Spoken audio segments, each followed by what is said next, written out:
CGL में 2 marks का एक क्वेश्चन अक्सर पूछ लिया जाता है कि किसी खेल में एक टीम में कितने प्लेयर होते हैं। प्लेयर्स इन स्पोर्ट्स गेम्स, किस गेम में एक टीम में कितने प्लेयर होते हैं। ये क्वेश्चन अक्सर आ जाता है सीजीएल में और 2 मार्क्स देकर चला जाता है। फ्री के होते हैं क्योंकि 10 से 11 गेम्स के बारे में ही हर बार पूछा जाता है, उससे आगे नहीं बढ़ते हैं। तो उसको याद कैसे करेंगे ये बता दूंगा। और वो 11 गेम्स, पहला रग्बी, उसके लिए हमें बनाना होगा एक ground.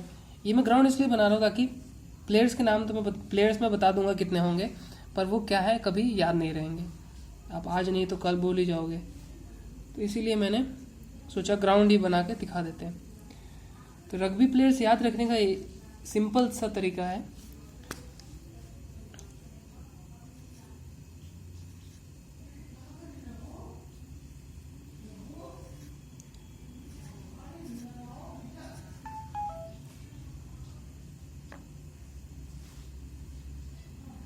Rugby has a good defence system.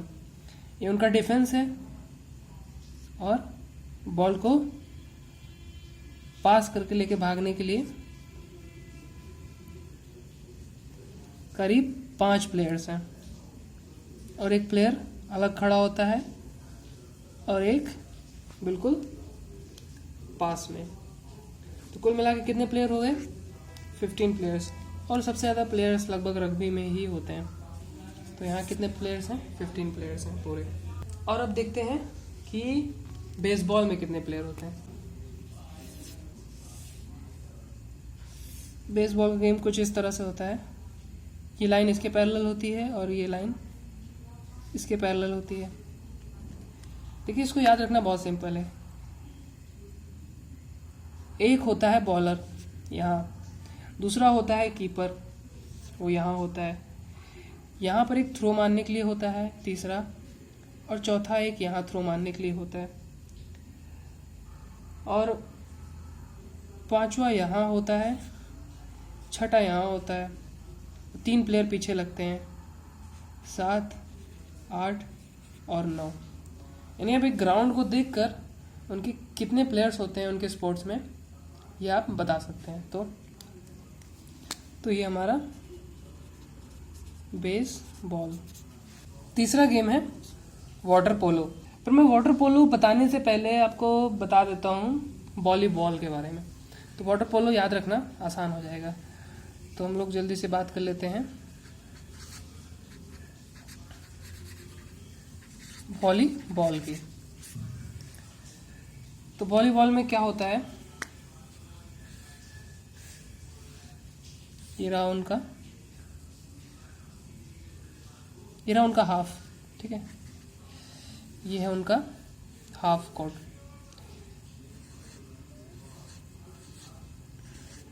और वॉलीबॉल में प्लेयर्स कुछ ऐसे खड़े होते हैं। कितने प्लेयर्स हैं? 6। यानी एक टीम में कितने प्लेयर्स होते हैं? 6, ठीक है। वाटर पोलो में क्या होता है, सेम ऐसे ही खड़े होते हैं, एक साइड पे ऐसे ही खड़े होते हैं, बट इनमें क्या होता है, एक गोलकीपर भी होता है। तो कितने होंगे? 7। 5वां है बास्केटबॉल। देखिए, बास्केटबॉल को चलिए कोड बना देते हैं यहाँ पर भी।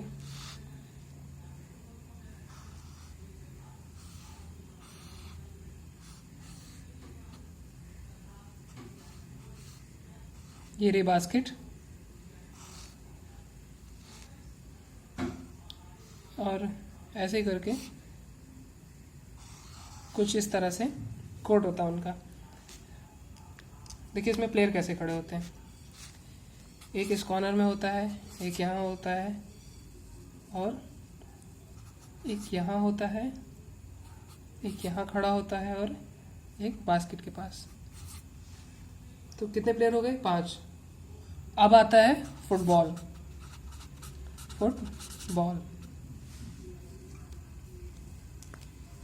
फुटबॉल का ग्राउंड बना लेते हैं। हाफ ग्राउंड ही बनाएंगे। ये रहा गोल और ये डी। ऐसे करके फुटबॉल का ग्राउंड होता है। वैसे मैं आपको बता दूं सबसे इजी तरीका है फुटबॉल के प्लेयर्स याद रखने का कि क्रिकेट में जितने प्लेयर होते हैं, क्रिकेट में 11 प्लेयर होते हैं और 11 प्लेयर फुटबॉल में भी होते हैं।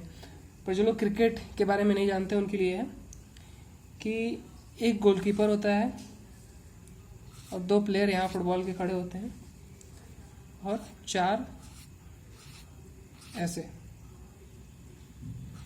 और ये एक और 2 यहाँ पर और एक यहाँ पर, टोटल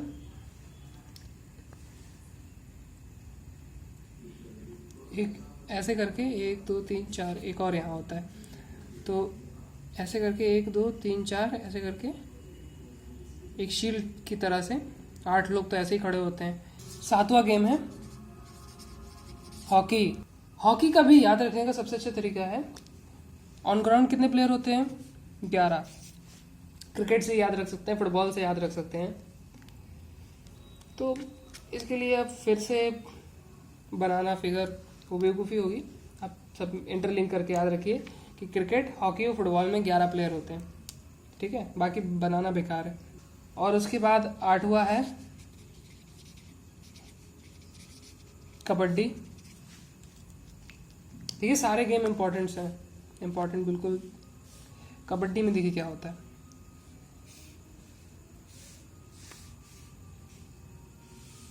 ये पूरा है कबड्डी का ग्राउंड। तो क्या होता है कि पेयर्स में होते हैं लोग, ठीक है? 3 पेयर्स होते हैं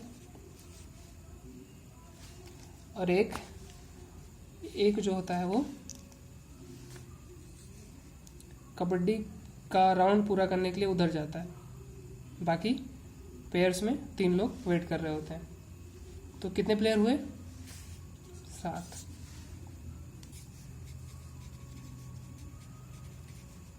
खो खो में 8 लोग तो बैठे ही होते हैं,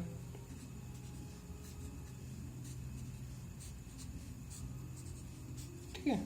जिनको नहीं पता था वो जान ले कि 8 लोग बीच में बैठते हैं और एक राउंड लगाता है और 3 लोगों को पकड़ता है। तो मतलब ये एक ही टीम के होंगे और जो राउंड लगा रहा है ये भी इन्हीं की टीम का होगा। यानी कितने प्लेयर हो गए? 8 1 9 प्लेयर्स। 10वें नंबर पे है पोलो। पोलो और वाटर पोलो 2 अलग अलग गेम्स हैं। एक पानी में खेला जाता है और एक घोड़े पे। घोड़े के 4 पैर होते हैं, 1 2 3 और 4, और पोलो में 4 प्लेयर होते हैं, ठीक है? आखिरी है 11वां नेट बॉल। पता नहीं कैसे पूछ लिया, वैसे नेट बॉल बहुत रेयरली पूछा जाता है, फिर भी जिनको बिल्कुल नहीं पता नेट बॉल के बारे में उनके लिए बना दे रहा हूँ। नेट बॉल आप आज याद रखोगे कल भूल जाओगे, तो इससे अच्छा है फिगर से ही याद रखो। ये एक सेंटर है, ठीक है? उनका कुछ इस तरह से ग्राउंड मार्क्ड होता है, कुछ इस तरह से। देखिए प्लेयर्स कैसे किस हिसाब से खड़े होते हैं। एक यहाँ खड़ा होता है, एक इस कॉर्नर में, एक इस कॉर्नर में, एक इस कॉर्नर में, एक इस कॉर्नर में, एक इधर, एक इधर। तो कुल मिला के 4 ये हो गए, 5 6 7, इसमें भी 7 प्लेयर्स होते हैं।